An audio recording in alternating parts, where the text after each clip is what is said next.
What's going on, Founder University? I have an unbelievable episode for you today. I just got off a call with Nick Masters. He is the co-founder of a company called Vector. They're one of the fastest growing players in the contact marketing space, and he is an absolute beast. He was in the Air Force. He made his way up the ranks of huge publicly traded tech companies. He now is a founder growing this business by himself, and he's an unbelievable guy. Great stories, great growth hacks. So enjoy the episode, and we'll speak soon.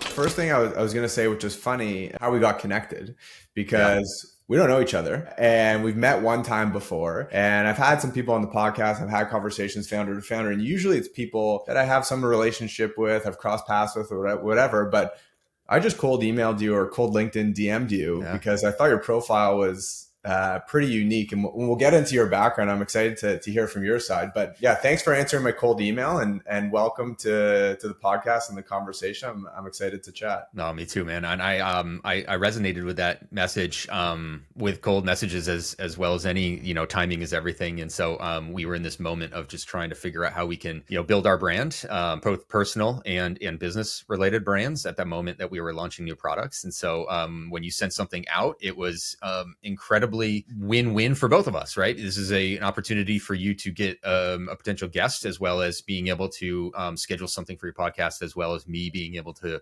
help understand for other founders the things and the trajectory that we went on. Yeah, 100%. Well, it's serendipitous, and hey, if you don't shoot your shot, it's like Wayne Gretzky said, like you miss 100% of the shots you don't take. So happy this shot landed on net. And truthfully, I wasn't even going to go that route, but I think that might be an interesting thing, because that's something I'm always thinking about as well with a founder. It seems to be super popular now, is like founder-led growth and marketing and branding and all that kind of stuff. And I can give my side of it, but I'd love to hear what you're thinking about it, because I think like 3 years ago or something, I started posting on LinkedIn as I was an employee at the time. And I'm like, I just need to get better at writing. I need to get comfortable putting myself out there. I started posting on LinkedIn and I loved it. It was super interactive. I met a ton of interesting people. I had no clue what I was going to do with it.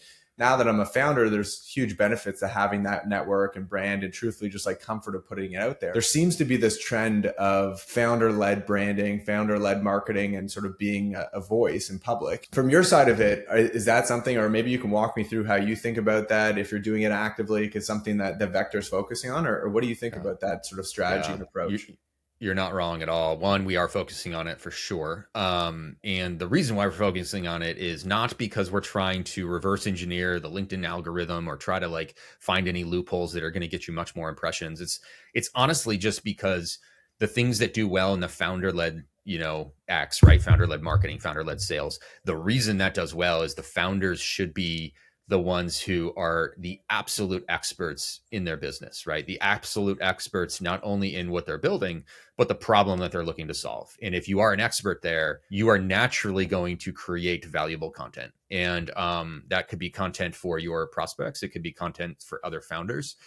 It should just be very easy to be able to create that type of content that is very useful for the people who are in your audience, or who need to be in your audience. And so we're very much focused on this sort of approach. We know it does well on the LinkedIn side, and it is one of those ones where, unfortunately, at times it is one that falls off of the priority list a little bit easier than it should, because obviously you're running the business, you're building product, you're fixing bugs, you're handling customers, and then you're trying to obviously sell. Those are areas that are always going to come first, rather than this long tail kind of marketing approach. But we are extremely focused on it. Yeah, you're preaching to the choir. It's something that I've tried to prioritize, but as you said, like it sort of falls off because it's not an immediate fire or revenue driver or something. So this year I'm holding myself to publishing one piece of content every single business day. So call it 250 pieces of content every single day, putting something out there. I forgot to do it yesterday.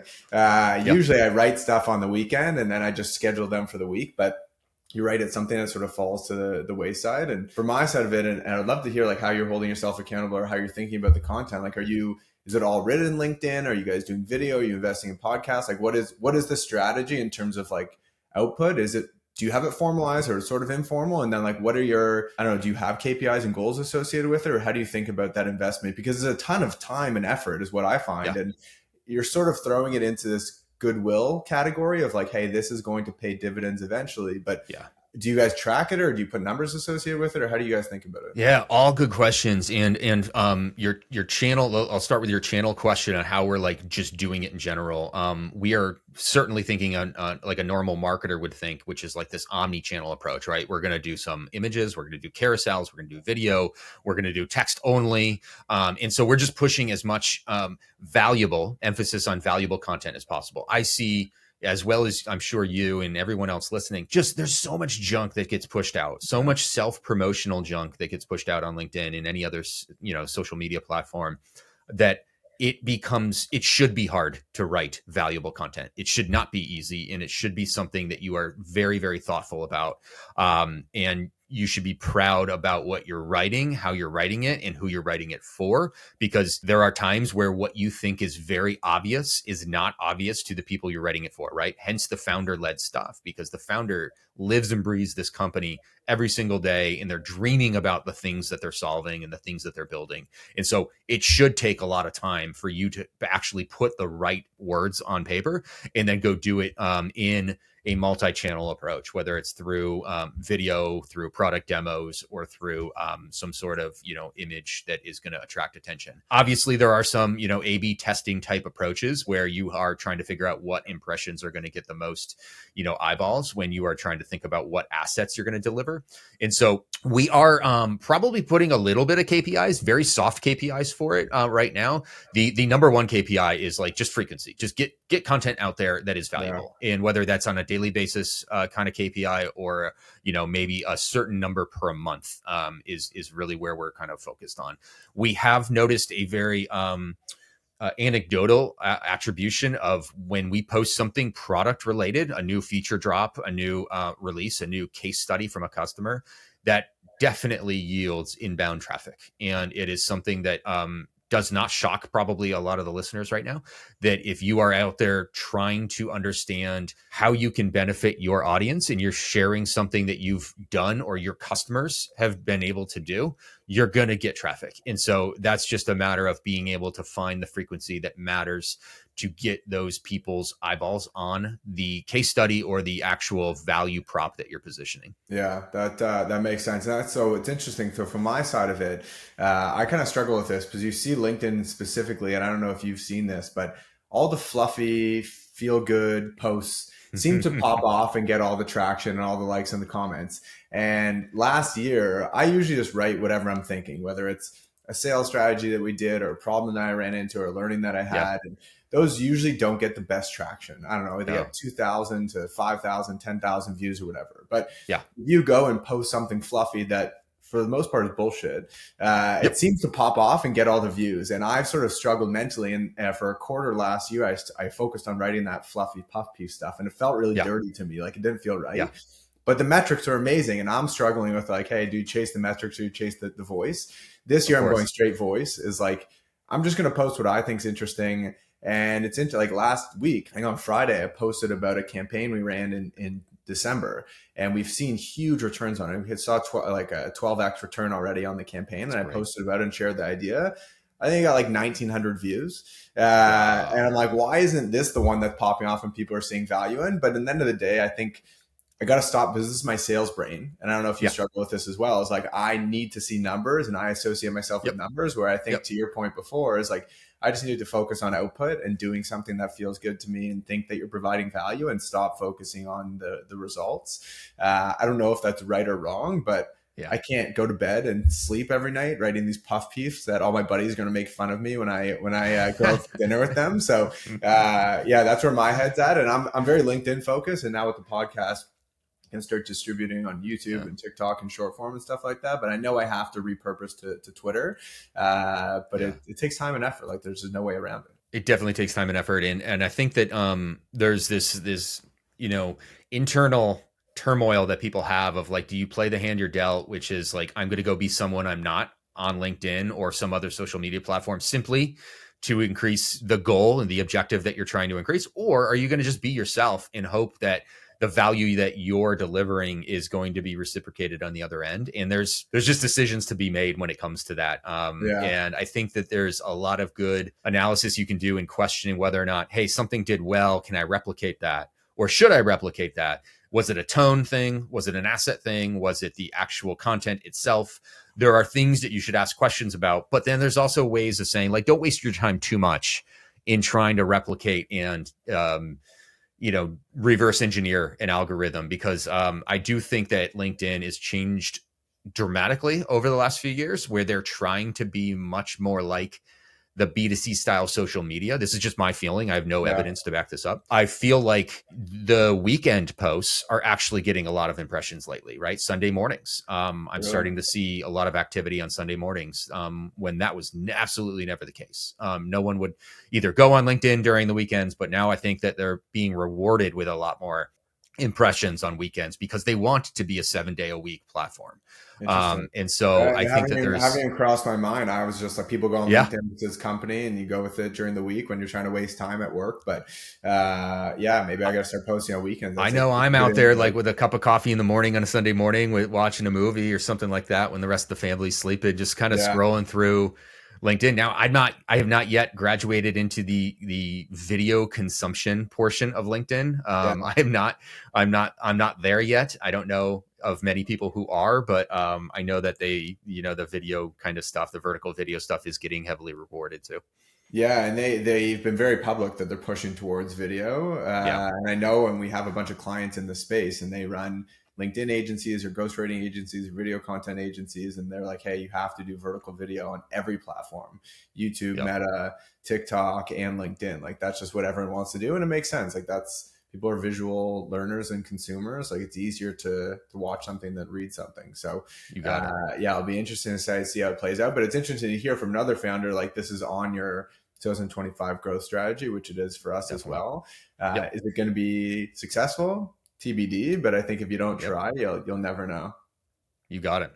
Yeah. And okay, so now we sort of jumped into that sidebar, sort of going back, and I sort of mentioned earlier, like, I thought you had a super interesting profile. And for anyone that doesn't know you, I'll sort of summarize briefly. Like, you come from a long history, I think a decade in the Air Force, which is incredible. And I'm sure that we could talk about that for hours. And then you had almost a decade in like big tech, some companies that got acquired, some big, huge 1,000-person companies. And now you're a founder of a sub 50-person company, or however many headcount you are right now. So it's a really interesting background to see that. I think that's super unique, but what a perspective you might have on all these different things and how it became and moved to the founder side of it. So I guess first things first, thank you for your service in the Air Force and what you've done. It sounds like you had an incredible career, and I believe that you made your way up and you ended your career in training. Was that what you were doing for the Air Force? Or I guess you can shed a little bit of light on what you were doing. Yeah. So I was a pilot in the Air Force for 10 years. I flew operationally, mostly in Iraq and Afghanistan, but all around the world, just based on the plane that I was flying, a C-17 at that time. And so I left that role after about 4.5 years of flying operationally, and then went to a instructor job where I was basically instructing pilot training students on how they can begin their pilot journey. Pretty rewarding and stressful, in itself, right? You're not being shot at anymore, but you are in a position where someone who has never flown or touched a plane before is in your control. And so there's definitely stresses and ways to handle that. But absolutely rewarding. It feels like a lifetime ago, 10 years, and having an absolutely incredible level of responsibility at such a young age was something that most people don't understand about the military. You're 20, you're in your early 20s, and you have control over, a $500 million Air Force asset, and you're flying around the world in some of the most, austere locations and stressful locations in the countries that you're flying. Yeah, it's I always think about it. You're talking about the youthful side of it. Like, I'm watching the Army Navy football game. Yeah, I'm like, these guys are kids. And first of all, they don't look like kids. They're absolute units. Like, these kids are way bigger than I was at that age. But they're, first of all, unbelievable athletes. And then obviously the pride around it. But the fact that these people are serving in the military and doing all these amazing things for the Air Force, like, you are a kid. Like, when I was 20, I don't know how old were you when you started in the Air Force? Right after college. So 22-ish, 23. Yeah, like, I was trying to get a job and like grinding away at my parents' house, and you're like learning how to fly airplanes, which is unbelievable. This might be sort of a cliche question, but I guess from that experience, like, are there certain things that sort of stand out to you? I'm sure all of it had massive impact on you as a person and helped you grow, but are there certain tactics or strategies or mindsets that you think have carried over to business and had like a direct correlation? Or what do you think was the biggest impact that's carried over from the Air Force to business for you? Yeah, I love this question because when you're in the Air Force, you're desensitized to all the cool things you're doing because everyone around you is doing those cool things too, right? Your peers are flying, the president's limos around or the president's helicopter, and you're flying, inside of Iraq and Afghanistan on a daily basis, and you don't think much of it because the people around you are doing the same thing. You live in your own bubble, right? When you get out of that environment and you get into a more corporate kind of position, stress is defined differently. When you are in a world where, sometimes there's an ego where it's like, oh, it can't happen to me. I'm only, 25 years old and I can do anything kind of attitude. Like sometimes that ego can win. Sometimes that ego can get you in trouble too. But when you get into the world of like the corporate journey and you're trying to sell software and you have an objection about a competitor, most people can get a little bit, red in the face and a little bit, frustrated on how they're going to pursue. And for me, like, yes, I can feel that as well, but I have to look back in the way that 10, 15 years ago, I was facing a lot of different stress and I was handling it in the same way that any stress should be handled, which is like, you just got to breathe. You got to figure out what's actually being asked. You can't let your emotions get the best of you. And then you've got to just figure out what that answer is without getting too flustered. And so I think that I learned a lot about myself in the Air Force. I learned a lot about the way to handle stress and put things in perspective, right? The stress that I was dealing with, 10, 15 years ago, wildly different than the stress I handle right now. Most of, the stress is faced around like, providing for my family, my kids, my wife, and making sure that, every day I come to work and I am able to accomplish the things I want to accomplish. But then also being able to put it in perspective to say like, there are very few things that we all stress about that are just literally the end of our world. So we have to just understand that if you can put stuff in that perspective and realize that we are capable of a lot more, you'll get that capability to come to fruition, which is really, really rewarding. So that's really the number one thing I learned about what I was able to teach myself, kind of just being in the military and how it corresponded over to the corporate world. Yeah. And I guess that's just through repetition and exposure. Like I'm sure the first time you dealt with some sort of issue in the Air Force, like you had that flustered feeling, but you were forced to deal with that hundreds, if not thousands of times. You learn it pretty quickly. And I think everyone, not in that intensity or environment, but I think anyone who like gains a skill, like everyone sucks at whatever they're doing first, whether it's public speaking or sales or marketing or running or whatever, like everyone sucks, but you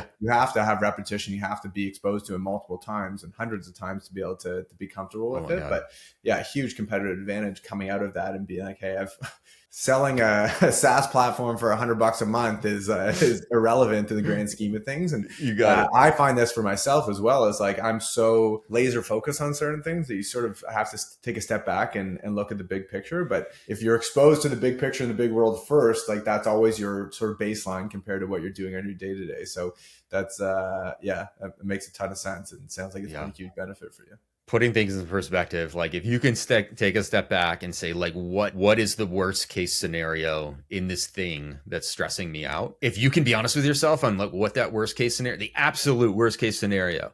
Yeah. If you're honest with yourself on what that is and you take that into perspective, you're like, well, it's not that bad, right? Yeah. I'll just make sure it doesn't get to that level. How am I going to make sure it doesn't get to that level? And then all of a sudden you're solving a problem versus like being consumed over your emotions.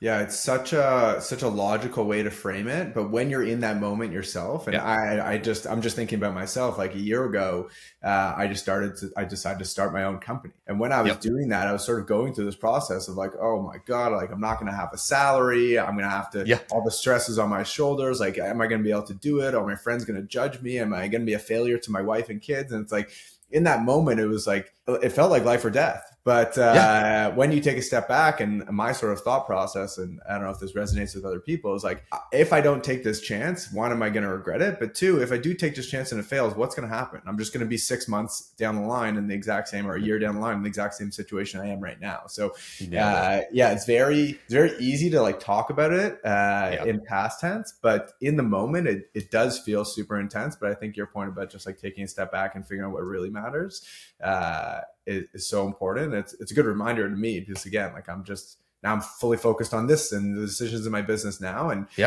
issuing a refund feels like shit. Or client churns or whatever. It's like, okay, take a step back. Like, it's not that big of a deal. Yeah, as long as you can learn from like how you can make sure those bad things don't replicate each other, and learn from the way to improve it in the future, you'll be fine. And I want to call out one thing that you mentioned, because I felt the same thing about the fears of like going into becoming a founder. I was ready to invest in myself, right? I'm like, I can go do this, and if I fail, at least I'll build a new skill set that will help me get a job 6 months, year, 2 years later, right? If this completely fails. But the number one thing that I continue to ask myself on whether or not it was worth it is what other people thought, right? Like, what are my family going to think when I fail? What are my friends going to think when I like extend myself past my comfort zone on LinkedIn and become one of those people on LinkedIn? Or if I'm viewed as one of those quote unquote people on LinkedIn, so everything about my stress that I was putting on myself about becoming a founder was what I think other people would think of me. And that is such a terrible way to make decisions. It is so liberating when you can just be like, I legitimately don't care what people think of me. As long as I'm living a good, honest, truthful, and honest life, and I'm nice to people, and I'm able to help people when I have the power to do so. I'll be fine.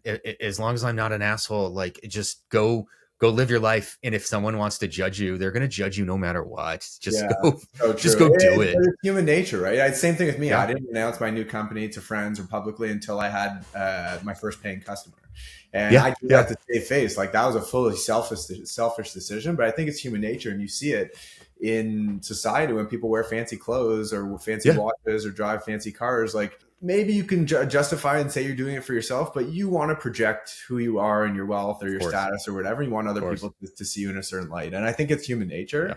It is. But as you get older, and I have kids now and family or whatever, like, you realize that there's other things that matter a lot more than how you are perceived by other people. And the way that you treat people is the most important thing, and how people perceive you, and not like what you've done or what you have or whatever it may be. And I think it's funny. I think it takes time for people to realize that. Like, no one's going to figure that out when they're 16 years old or whatever. Like, you have to whatever, do something stupid or have those emotions to realize like it actually doesn't matter how other people perceive you. Of course.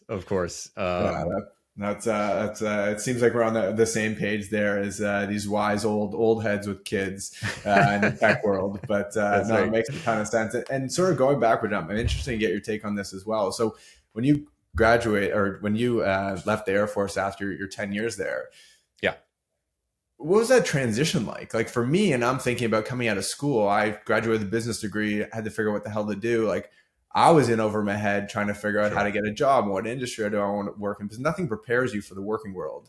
The Air Force is so, I'm sure, like, regiment and focus and stuff like that. And then it's just like, done. Where do you go from there? How did you figure out, do you want to work in software or big tech or sales or whatever? Like, what was that process for you? Yeah, I actually interviewed for loads of different jobs, mostly in the sales side, because just military people in general have a knack for understanding a mission and what is defined as success or failure. And there's very rarely anything in between. Very much like sports and very much like sales, right? You have a quota. You have a deadline to hit that quota, and either you make it or you don't. There's no gray area, and it's very clear. And so I interviewed with a ton of different companies. Actually, there are loads of companies in the medical device world, medical device sales, that have a lot of veterans. And so I kind of found my way into a lot of those types of interviews. Had offers from great companies, decided to go a different path, where I went to GE Aviation, and I took a job in their military officer leadership program, which is a 3-year program that does 3 8-month rotations across the business. So it's almost like this, hands-on MBA, which I had already had my MBA, and I was like anxious to go use some of the things I learned. And I was able to be put into a product role, a marketing role, a customer-facing role, and then be able to graduate out of that program into a full-time, very sought-after position. And so I found that transition to actually be very smooth, mostly because I was going from big government to big business. I was staying in the aviation field, although my daily lifestyle in GE was the commercial aviation versus the military side. But I could speak intelligently just about, the operation of airplane engines and planes and the, fuel savings and the way engines work in general. So I could hold my own in an engineering kind of conversation when I'm talking to my customers. And I realized that it was just a great job. The thing I realized about myself is that I was too impatient to work at a, Fortune 10 kind of company. Things did not move nearly as fast as I wanted them to. I didn't have the impact I wanted to have. If I was able to save GE, $50 million that quarter for something I did, it doesn't matter to them because it's just a drop in the bucket. So those are areas where I'm like, okay, I want to go get into the tech world. I'm fascinated with technology. I'm fascinated with the way that I can help customers and be customer facing in that kind of atmosphere. And so that's what led me to go find a very similar customer facing job as I was doing at GE, but in the tech world, where I went to Box and supported customers in a customer facing position, and eventually moved into the sales engineering role, which was much more of a sales focused kind of approach. Yeah, that sounds like a perfect transition. Like if you had to draw it up, that seems like the right way to do it. So it worked out for you. And then you were in bigger tech for a while, which I'm sure that was a little bit of a roller coaster. But you said one thing there that I found is almost identical across every single founder. They hate big corporate. It moves too slow. There's too much red tape. There's nothing you can do. And then obviously you were in tech, which is a little bit quicker moving, but still big tech is slow. Like one of the companies I worked with, we were acquired by Yelp. We were like a 30, 40 person company. We were acquired by Yelp.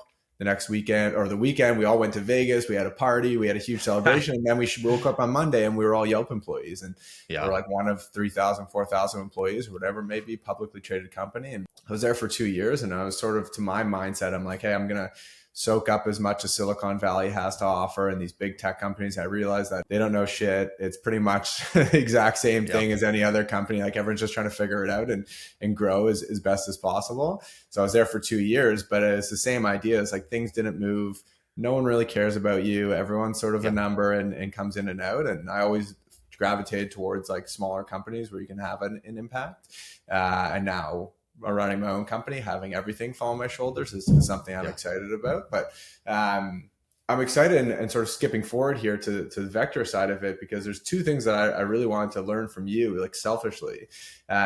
One is the like founding story and the YC experience, which I think is an interesting topic, and I'm sure you have an opinion on it that I'd love to hear. And then the other side of it, which we'll go into, is like the space that you're in and how competitive it is and how to stand out and growth hacks and things that have worked for you guys to get traction there. But I guess on the founding side of it, I don't even know, did you have Vector before and then you got accepted to YC, or you were in YC and you created Vector there? Like how did that come to be? Yeah, no, great question.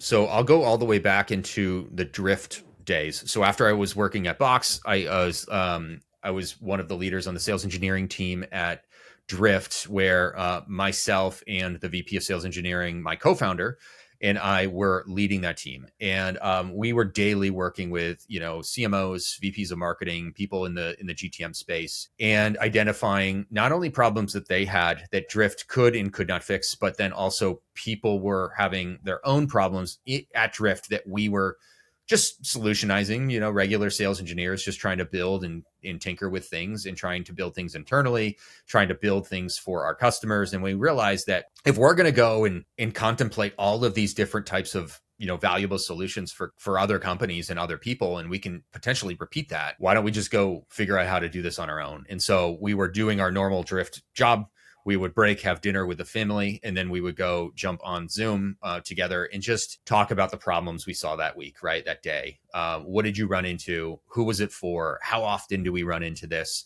And just force ourselves to just list out problems, as many problems as we think are regularly occurring. Not only internally to our company, but that we know are happening at other companies. And so that's where kind of the spark or the ember of Vector really occurred, where we're like, we have expertise in the go-to-market world, both on sales and marketing. And so let's go figure out solutions there. We know how competitive the MarTech space is. We've all seen that chart of, 8,000 different logos on one PDF that it's so small you can't even read. Yeah. But the thing is that like everything's going to be competitive. And if you can find a way to perfect your niche, like you're going to displace one of those other logos and that's going to be fine. I would love to sit here and say like we were just like Coinbase and Uber, where we had one idea, brute forced it into the market, and eventually it took off, right? Definitely not the case. We pivoted several times, and that's just the way it works, right? That's more common than most people think.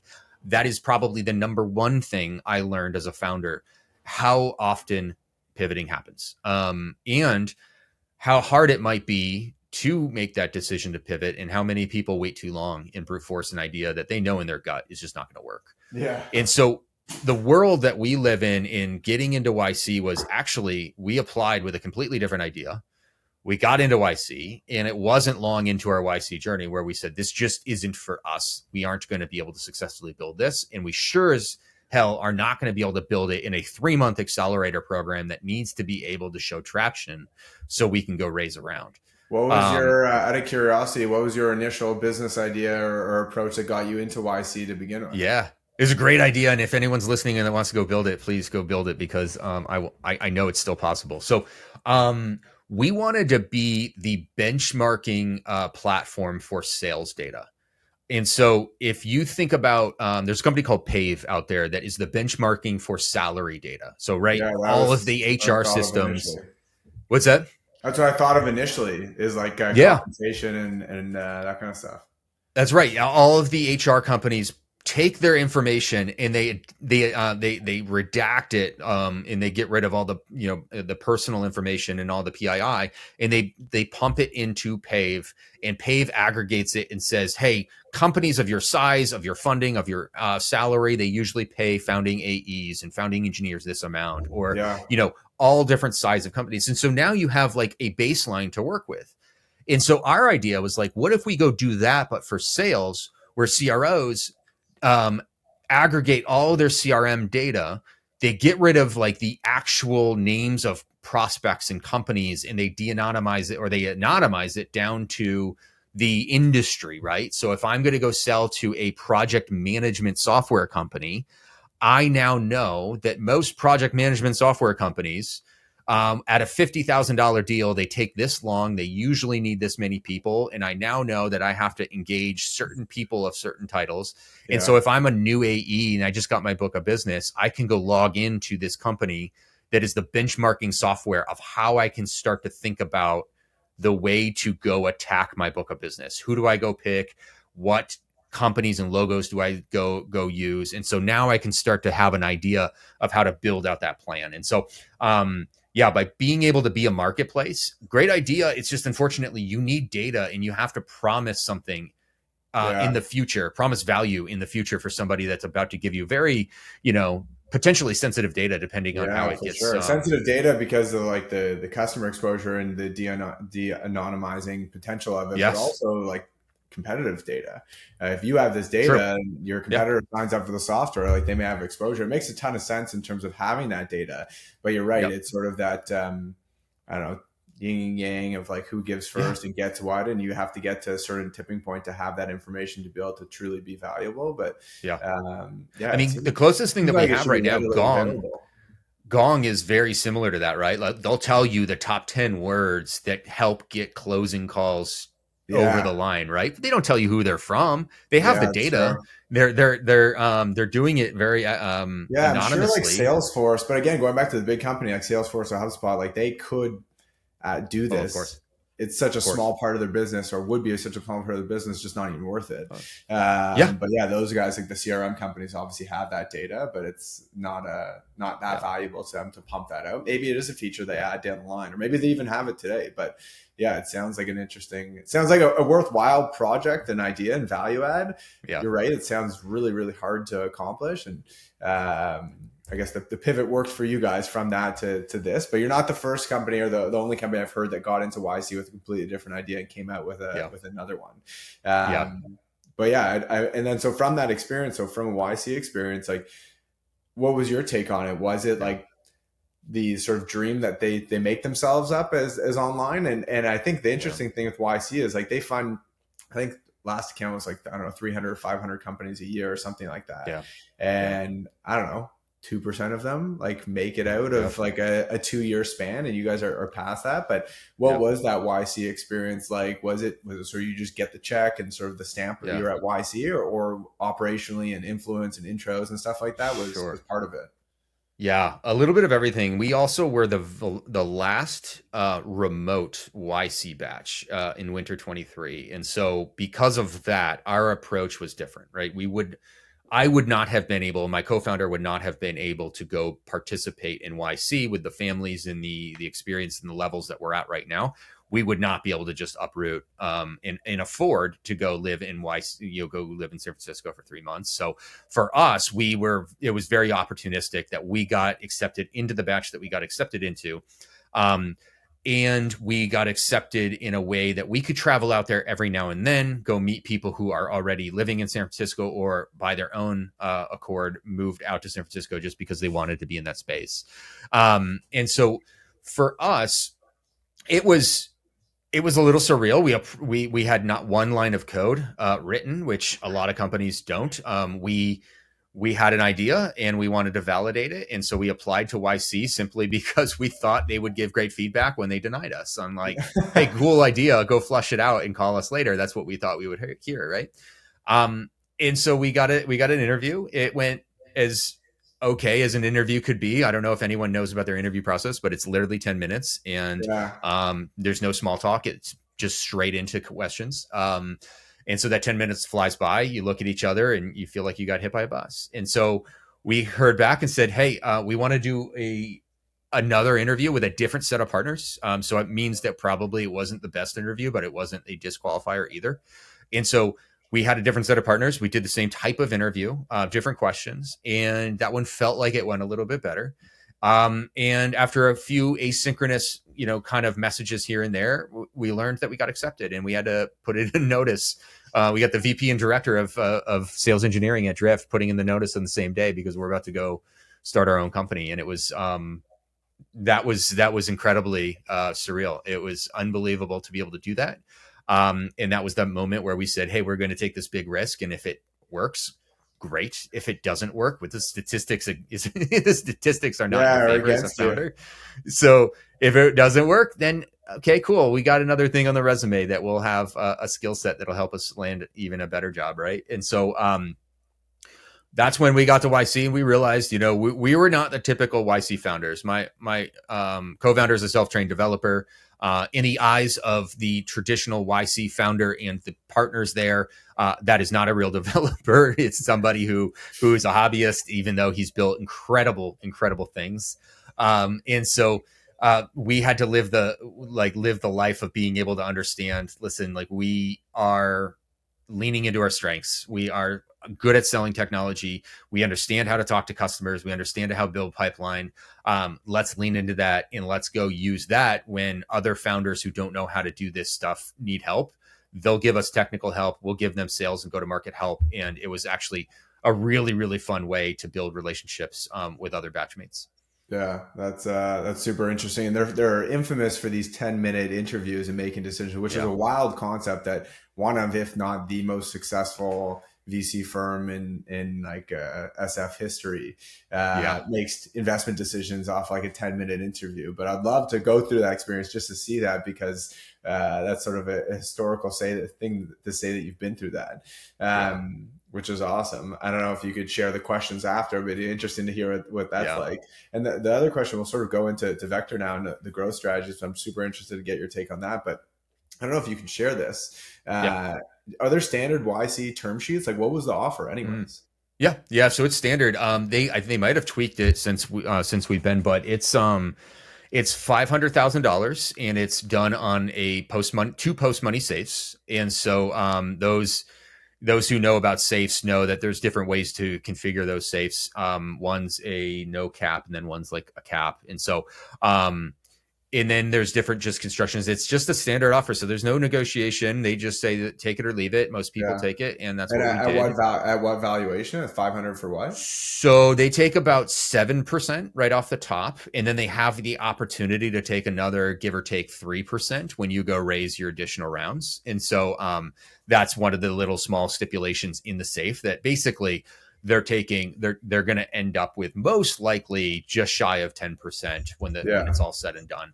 Interesting. So it's a aggressive offer, but when you are starting out, they're taking a big risk. The Yeah. majority of their companies fail, right? When you think about the statistics, the majority fail. Yeah, So, it's a big risk and it's a decent sized chunk, but when you think yeah, of it in the grand scheme of things, it's like I think it's a worthwhile gamble. It's like just to get the logo and the influence and yeah, the clout and the network of YC for let's yeah, call it 500 for a 5 million valuation or 7 million valuation, depending how much they get.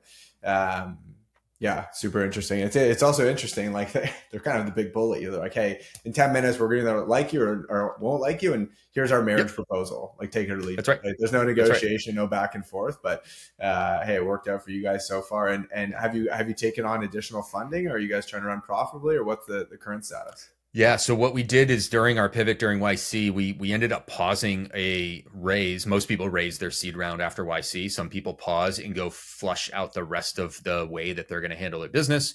We wanted more traction. We wanted to flush out the product a little bit more. We wanted better revenue before we were going to go raise. So we did some friends and family rounds and stuff like that during and directly after YC. Then we took a large 8-month break or so to build Vector the way it is and the way that people see it today, and then go raise a seed round. So total today, we've raised 2.6. Nice. Okay. That's yeah, I always find it fascinating. I think it's super interesting because when I was an employee, I joined these tech companies. They say, here are your options. They don't tell me how many outstanding options were issued. So you have no clue what Yep, that percentages that's right. were. You get the strike price and I'm like, okay, cool. I get it for $1. And then the company sells for $3. And I go, hey, where's my $3? They're like, no, you only get That's right. $2. And I'm like, I mean, all You these got things it. aren't really explained to you during your employee time, nor in school. You sort of have No, to learn by doing. But I always like asking because I think it's super interesting how deals are structured, how people think about equity, how people think about capital raising, and sort of running on yeah, that VC treadmill and trying to run profitably. Like for our business, like I have been in the VC world and I've had a couple companies be successful. One acquisition, one like down at Series F or whatever they're at now, and I had a couple sure, companies that went to zero. yeah, So I've seen the pros and the cons, and for me, when my neck was on the line, my name was on the company. I'm like, I don't want to raise a dime. One, I don't want to be yeah, responsible for someone else's money, but two, I just yeah. don't want to get bosses. Like I don't want to have That's quarterly right. board meetings and have to tell people what's going on in the company when they don't work on the company for an hour. You got Like it. that's Yeah, where I just want to control everything and all the pros and cons that go with that fall on my shoulders. And you have to pick a certain game and a certain industry and a certain product to do that. yeah, The service industry lends itself very kindly to that. The software industry does not. Like if I'm going to go no, build the next Salesforce, you got to go down the VC route. So you have to know what game yep. you're signing up for. But I always think it's fascinating to understand how other people think about it and structure it and stuff like that. I love watching when people go and do their a bootstrap successfully and are able to pull it off the right way. And there's loads of VC backed companies that fail every day, right? And so it's like cash is not the only reason for failure. It is certainly the biggest, but it is every business is successful whether you're raising money or doing it through a bootstrapping atmosphere.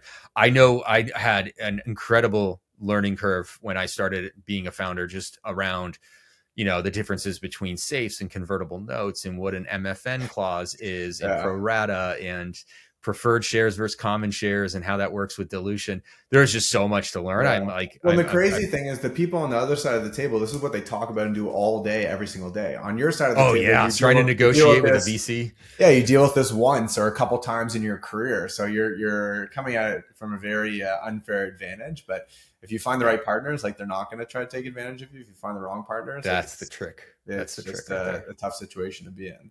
Yeah. And sorry, so now and being conscious of our time here, so going into Vector now, like for people who don't know, you guys are like one of the leaders in the sort of de-anonymize website traffic space, intent signals and stuff like that for sales and marketing, I guess. For you guys, like I'd love to understand because it is a competitive space. There's a lot of people in it and everyone has sort of different niches and focuses and stuff like that. How are you guys thinking about go to market and your growth strategy? Like, are you brute forcing it and just cold emailing every single person? Are you guys doing marketing focus? Like, where's your demand coming, or how are you getting sort of those initial customers or signups through the door? Yeah, awesome. There is no silver bullet. There's no easy button. So anyone who is expecting to hear exactly how to get that top of the funnel filled is going to be disappointed with anyone who thinks that they have that answer. We have ways of being able to do that the right way and to be able to help make it more efficient. But just selling in general is such a tough atmosphere in today's world, and it's always going to be tough. But for anyone who doesn't know, what Vector does is we identify contact-based intent both on and off of your website. I'll start with the very first use case on your website. Like you mentioned, de-anonymizing website visitors, not a novel technology. There's probably 40 companies that do this kind of use case. We're one of them. And everybody is doing it slightly differently just based off of the data providers that they have underlying and the way that they use confidence scores to surface the person that they believe to be on that website. And so the way that we're handling it right now is like, that's our free tier because it's so prevalent and so out there that you have to differentiate one way or another.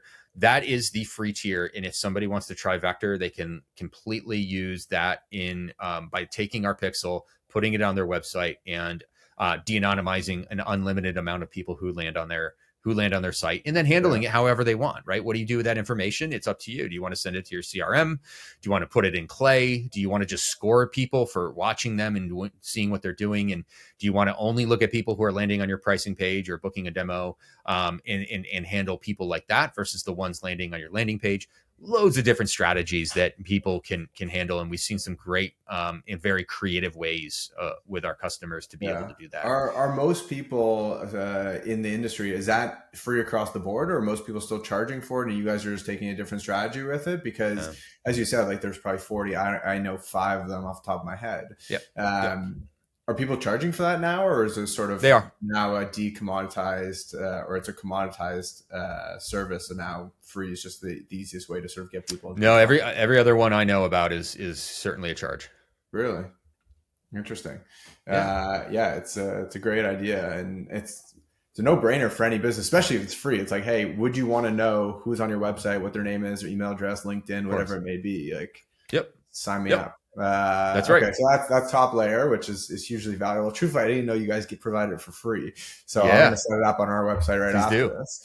And then so the next step after that is what's like the core. Yeah, the next step is really where that magic happens. That's where we can at the contact level start to identify people who are doing activities and behavior while off of your website. So who's looking for your keywords, who's looking for the topics across your industry that you would expect a prospect to be searching for, which includes competitors, right? So you start to bundle in all these different types of intent topics that you have as a marketing team, as well as your competitors. And now you say, I want to find people who are searching for industry topics off of my website and looking for competitors and have never even been to my website. It's almost like this reverse SEO approach where if you don't have great SEO or you're just not getting the traffic you expect to get to your website, you as a business go find the people searching versus expecting the person to find you. And so now I have that opportunity in the partnerships of all the different data providers that we partner with to understand the way that people are looking at different keywords, topics, the content that they're reading, the things that they care about, the frequency in which that they care. And that can be industry related or branded kind of related into your competitors. And so once you have that information, I can deliver to you the people who are doing that and the ones that you should go focus on from a marketing perspective, whether you want to put ads in front of them, whether you want to nurture them or score them, or just go straight to sales because of the activity that they're doing and start to sell them highly. This is kind of a new play on the ABM space, right? People think of ABM as like Demand-Based, Sixth Sense, Bombora. These are massive companies that built an entire platform across understanding when an account is surging in its intent. The number one thing a marketer or a salesperson is going to ask is, well, how do I handle that if it's already my target account? What do I do next? Right? If I know that Oracle is surging across my keywords, what am I going to do differently that I haven't been doing? And so they need to know who, they need to know why, and they need to know how many people are causing it to surge. And that's where, when you start to think about the data that's out there and the data that we have access to now, this is starting to go into a much more specific and actionable way of marketing. Yeah, it makes a ton. For anyone listening, ABM is account-based marketing, and I guess this is the next iteration of it is like IBM now, like individual-based marketing. Is that like the next iteration? Contact-based CBM, I was close. Yeah, you nailed it. Contact-based marketing, which is it's super interesting to be able to track people down around the internet. And I guess for those people, just so I fully understand it personally, like, do they have to land on your website first, and then you can track them anywhere, or you can track them anywhere even without them landing on your website? No, so there's these interesting ways of like the way the ad tech network works, right? If I go land on a Forbes article and you see a bunch of banner ads, those banner ads are backed by companies who are taking information, right? They take your, device fingerprint, metadata from your machine. They understand how you got there through the URL and the SEO that's, inside of the URL, what you searched for. They're categorizing using AI to summarize that article at Forbes that you're reading. And they're building these big progressive profiles on these people. And so all of a sudden they know that Dan was reading something about payroll software and he was doing it. He's never done it before. And all of a sudden he did it 5 times this week, right? This is great information for somebody who wants to sell to you about, their payroll solution. And so this is an opportunity to be able to build those big, deep data platform partnerships that we have that allow us to go do this. Yeah, that makes a ton of sense. And for you guys, make the assumption to use Vector for your own growth and helping to get clients. Other like growth strategies, I think that's one thing that founders struggle with, and every founder thinks about is like getting people in the door, booking demos, generating top of funnel. Like, are there any specific campaigns or strategies or other approaches that you've used to fill the top of the funnel for Vector? Like, what's clicked for you guys? Yeah, of course. Like you said, we use our own product, both the on your website and off your website kind of use case. Again, no product. Don't believe anyone who tells you their product is the silver bullet and going to solve all their problems. We certainly are doing something novel and different. And so it's worth the test that our customers are able to do, and they're seeing great results. However, we are not the only platform that they're using to build their pipeline, right? There's plenty of other tools that you use in a various different, solution in being able to build pipeline in multiple different ways. There's other tools out there that are doing their own novel approach. And so what we have probably seen in our growth kind of hacky way of going about getting our customers is honestly, word of mouth is tremendous. Building relationships with customers is the number one way to build pipeline. Unequivocally, the number one way. And the only way you're going to ever do that is going to make a customer feel like they are the only customer. And it's unbelievably hard when you're a 6-7 person startup to be able to handle that level of focus with a customer and be able to respond. We use Intercom for our chat, right? So if somebody chats in, notification on every device I own, and I'm chatting, I drop everything and I chat with them like within minutes as fast as I can, right? Even if I don't have the answer, just go say, I have your message. Let me get back to you as soon as I get the answer. Like, some of those things go so far. And so by giving them that appreciation and that experience, and then solving their problem at the end of the day, oh my God, even if it's they're using your free tier, it makes them think about, holy crap, like, should I be investigating what that next upgrade looks like. Should I be getting my colleagues who, if you're a marketer, chances are you have a huge network of marketers, right? People who look just like you. So those are the types of people you're going to want to share that experience with. And so for us, forcing ourselves not to get into this like, oh my God, we're launching our product. How do we go boil the ocean and get our first 100 customers? It's not that. If you're a founder and you're in that world, don't ever think that way. Get your first. That's it. It's the only thing that matters. Get your first customer and treat them like your first customer, and don't let them go. And then allow that use case, that value prop, that experience, snowball into your second and third, and then do it again and again and again. And that repetition is certainly going to be able to pay dividends. Yeah, that word of mouth is undefeated for decades and centuries. And for you guys, do you have, which I'm always fascinated, it's the same thing with our business, is like, we're treating our customers well. Speed to reply is, I think, one of the most underrated things in business. Like, I sit on the couch at night, I'm watching a show, and a client messaged me. I just message them back like it's a text message. It doesn't need to be a formal email. It just has to be an acknowledgement. And I find it, as you said, it goes a long way. But one of my priorities for Q1, and selfishly I'm asking this question, is to build a formal referral program. Because same thing to you, we saw a ton of business last year based off referrals. When one client was happy, they either did more business with us or they told their friends about it. And a lot of it has been serendipitous of like, hey, a founder friend is interested in this. They say, oh, you should speak to Dan, you should reach out to Talon, whatever. Of course. It frustrates me every single day that I don't have a formalized structure or process around them. Whenever I look into these referral programs, all of them are sort of geared towards e-commerce. Not many of them, or any of them that I found, are geared towards service businesses. Some of them are geared towards SaaS businesses, but do you have a formal structure around it? Or it's just like, hey, customer, like, if you know anyone, send them our way. Like, what is your strategy around it? Because this is on my, like, I literally have it written beside me on the desk. Like, this is one of my priorities for Q1, is to solve this problem. Yeah, I'll tell you what we do. And it is intentionally not automated because I want it to be very, very, very, what's the word I'm looking for?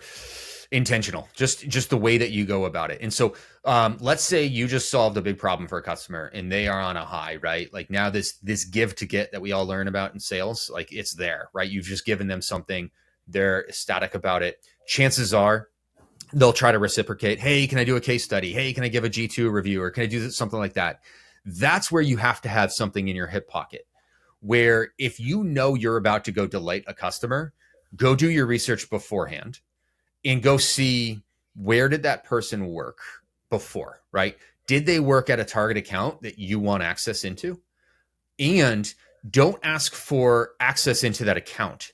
Go find the person that you want access to and make sure that they overlapped when that person was there. Because if you're like, hey, I want to go sell the Airtable. Do you know Carl? I want to get an intro. And the next thing they're going to be like, oh, I wish I did. The Carl was before my time. Or right. So you miss it. You swing and miss. Bad opportunity. You had it in your hand and you dropped it. Right. And so that's where it's like, if I know I'm about to go deliver like a really meaningful piece of value, I'm going to go see where that person worked. How long were they working there? Who do I need to get in touch with?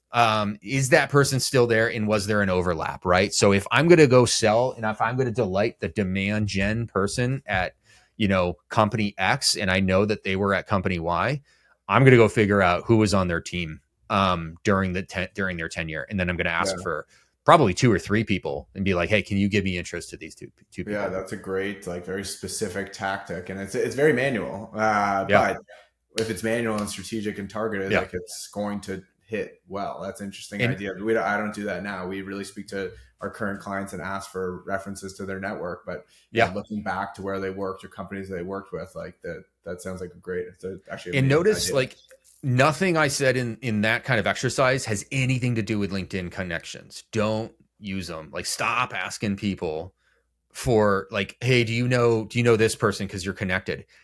Like, no, like, these are Twitter followers. Like, no one's going to ask if you know, like, hey, this Twitter follower because X, you're followed on X, right? And it's like, no one would ever ask that question. It's the same thing. We talked about it at the beginning of this session, where we're social media and in LinkedIn in general is just moving to a normal social media platform. Like, no, people don't know their connections. Yeah. So, like, that's just a crapshoot. Yeah, 100%. Yeah, it's interesting because we do the same thing in terms of like getting those like aha moments or happy moments of like we focus on reviews. That was our strategy, and we have over Yeah, in a year like 30 plus 5-star reviews or whatever, and that's been beneficial for us and helped us drive business. But it's great. yeah, using that directly instead of getting reviews to doing like referrals or intros or whatever is probably more strategic. And yeah, Yep. taking advantage, as you said, like that give and take of like, hey, this person's happy, this person's satisfied. Like you got to strike when the iron's hot. And you Easily. brought up something else, which might be a good growth hack for you guys. I don't know if you've done this before, but you brought up Hmm. G2 and Trustpilot and all these like review sites. Sure. Something that we did and was super successful for us. And I forget what it is. It might be G2 or Clutch or Trustpilot. You have to check which one it is. But one Okay. of the review sites, you could obviously see all your competitors. You can see the reviews and stuff like that. And one of the review sites de-anonymizes the names of the reviewers and the companies that Got they it. work for in their title. And what we did is we had one client who was using a competitor and they had a really bad experience and they came over and they liked working with us. And I'm like, they had a bad experience. I'm sure other people did. And Yeah. I went on to their G2. I think it was G2, but you have to double check. Yeah. And I was reverse sorted their reviews from negative to positive. Okay. And all Okay. the negative reviews, I saw the person's name and I just reached out to them directly saying, hey, I saw you tried this. I didn't say the company specifically, but I said, hey, I saw you were interested in this. Looks like you might have had a bad experience. This is what we do different and be happy to support. And it was like something very, very casual, but to your point about intent and having these sort of indicators and growth hacks, like you have 39 other competitors you mentioned, like you go to all their review sites, see all their negative reviews and just reach out to them and be your saver. And I think you guys could be in a huge competitive advantage because as you said, your free tier, everyone else charges for. So you can literally just go after every single review, not even the negative ones, and say, hey, I saw you're interested in using this type of service. You're probably paying X for it. We provide it for free. Would you be interested in switching Love over? it. Love it. It's such a great idea. Yeah, it's like little things like this, and this is why I love talking to other founders. Like you had that example, Yeah. and I'm going to go do that as well. It's like talk to clients that are happy and ask for intros to their previous employers or Yeah. companies. But Yep. yeah, hopefully that's something that you guys can take as well because business is competitive and you got to try new things and see what's going to work. And not everything's going to work, but if you do hit something and something clicks, like it's magic. And So yeah, humans in hopefully that's something. general act on emotions more than I think we all would like to admit. Buying is an emotional experience. And so, you know, churning off of a bad fit product as well is a very emotional experience. And Yeah. so if you can go capture something that didn't work and you are solving that problem, you are not only going to allow them to get rid of the problem, but also feel joy in solving the thing that they originally thought they were going to go do. Yeah, who doesn't want to be the knight in shining armor and come in and save the day? Like that's an amazing thing, especially. And you're right, like you have to find these pain points, and if you can strike when the iron's hot, when people are in pain, you can remove that pain. Like you're their savior, and they're going to make their life a lot easier. And I think that's the big thing with sales is like you're not selling them junk that they don't need. Like you're trying to solve a problem for them and make their business better. So if you can do that, you're money. Love it. But no, that's great. Well, we'll sort of end there. I think it's good. Two tactical and action items that people could potentially take away and use. And I'm going to use yours and hopefully Yeah, you use ours and see if it absolutely. works and we'll report back to each other. But no, Nick, I really appreciate the time and great chatting and catching up. And this is the power of the internet and a cold message that you can make friends and learn from other people. And I think Vector is going to be huge. So I'm excited to see you guys grow it. Thanks so much, Dan. This is awesome. Perfect, Nick. We'll speak soon. See ya.